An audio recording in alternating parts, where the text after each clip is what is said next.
ওয়ার্ডপ্রেসের media library সম্পর্কে আছে আমাদের ভিডিওটা। যদিও এটা একদমই সিম্পল ভিডিও হবে এবং ছোট ভিডিও হবে বিকজ এটাতে আমার তেমন কিছু দেখানো হচ্ছে। আপনারা চলে আসবেন ওয়ার্ডপ্রেসের ড্যাশবোর্ড থেকে মিডিয়া সেকশনে। মিডিয়া সেকশনে আসার পর আপনি এখানে সিম্পলি মিডিয়া পেয়ে যাবেন। যদি আমি একটা ইমেজ আপলোড করে রেখেছিলাম, তো আপনারা যদি এখানে নতুন কোনো ইমেজ আপলোড করতে চান সেই ক্ষেত্রে জাস্ট এড মিডিয়াতে চলে আসবেন।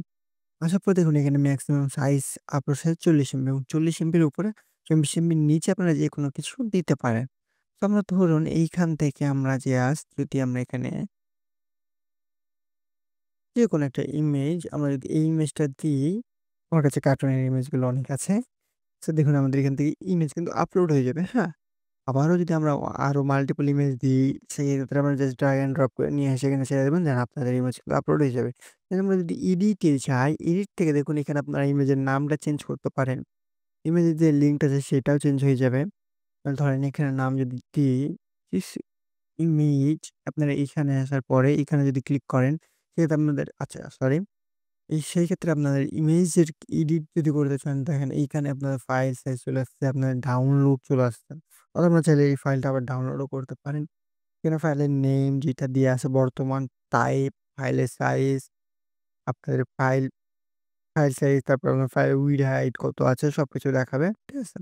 তাহলে অল্টারনেটিভ টেক্সট যেটা আমাদের এসইও এর ক্ষেত্রে ইউজ হয়, ক্যাপশন যদি দিতে চান দিতে পারেন, ডেসক্রিপশন দিতে চাইলে দিতে পারেন। ঠিক আছে? যাই হোক, এগুলো আপনাদের বিষয় আপনারা কিভাবে কি টোটালি করবেন সেটা আপনার ব্যক্তিগত বিষয় আপনারা ট্রাই করবেন সবকিছু ঠিক করে রাখার। হ্যাঁ? দেন তারপর আপনারা যদি জাস্ট লাইব্রেরি সেকশনে আসেন দেখবেন যে আপনাদের ইমেজ যেগুলো আপলোড করেছেন সেগুলো এখানে আপলোড হয়ে যাবে।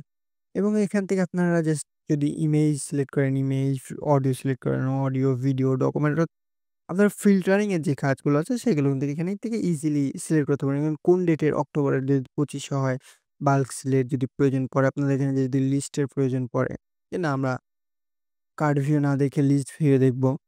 সো লিস্ট ভিউ আপনারা এখানে পেয়ে যাবেন। এই তো ছোট একটা বিষয়, ঠিক আছে? ছোট একটা টিউটোরিয়াল হলো লাইভ মিডিয়া সম্পর্কে এবং কালকে আমরা পেজ সম্পর্কিত তথ্য জেনে নেব। সবাই ভালো থাকবেন।